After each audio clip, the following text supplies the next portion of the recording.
mid waxa weeye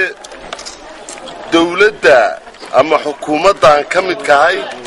ee uu hogaamiyo madaxweynaheena Axmed Maxamed Maxamuud Silaanyo waxay suntatay wax cusub iyo rikoor cusub oo ay soo bandhigtay oo aanay hore cid u samaynin oo ah in ay mashruuc ay gacanta ku haysay inay xisaab celintiisii si waadaxa u soo dhigtay waa rikoor cusub waa wax transparent waa wax imika si ficil ugu jawaabay ninkii kasta ee xashashaqayay khuraafaadka meelaha guryaha hoostooda iyo mafrishiyada ka akhriyay ee qaar beentoodu hawadaba martay oo ay gashay oo qaar wadada ceerigaaba ka dhigay meel wax laga cunayo iyo meel wax lagu cunayo iyo meel lacagteeda si kala loo isticmaalayo xukuumaddu oo wasaaradda madaxtooyada iyo wakaaladda wadooyinku waxay sameeyeen wax cusub oo ku dayasho mudan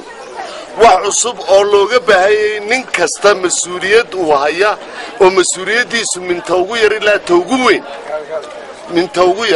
ilaa ta ugu weyn inay sidaas oo kale ku dayashada sameeyaan oo ay sameeyaan inay wixii transparent ka dhigaan markaasaa beenaaluhu isagoo dhuumanaya uu dusaya oo uu gabanaya tan labaad waxa weeye tan imika ka timaadeen oo iyaduna wax wanaagsana oo dhalinyarada saxaafadda qorta sidii Muuse uu sheegay ee qalinka ku ballaadhinaysay khilaafka kulmiye inay markii dambe haday arkaan kulmiyo yara muransan inay qalinkooda iyo khadkooda ilaashadaan oo ay iska haystaan baan kula talinayaa oo iliyartu oo iliyartu isqabatay ayay wasaaraddaasi iyo gudidii wadada ceerigaaba ay ku soo dhigeen iyadoo gamba min $1 kii ku daray min $100 kii ku daray iyo kii kun ku darayba waxay sheegeen kii ku baaqay lacag ka kacay masaajid ama ka kacay gole lagu shirsan yahay ee lacag ku baaqay ee aan wali keenin waa transparent way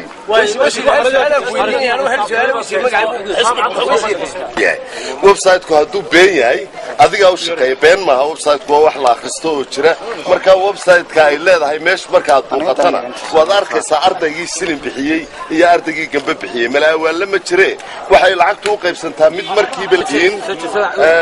suxufigu marka uu doonayo inuu soo baxo ma aha inuu qarankiisa ka hor yimaado ma aha inay Ismaaciilow tani ma aha mid aad isugu xijiso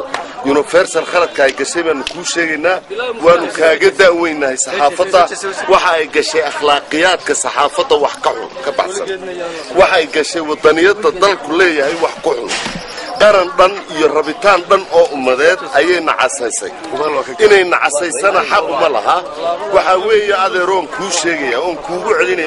celinaya oo aan ahayn wax sahlan oo inankaaga yar oo kale uu iskaga celceliyo oo hadal fudud iskaga yiraahdo maaha annaga universal heshiis baanu la galay heshiiskii aanu la galay horta maaha markeeda ugu horeysaba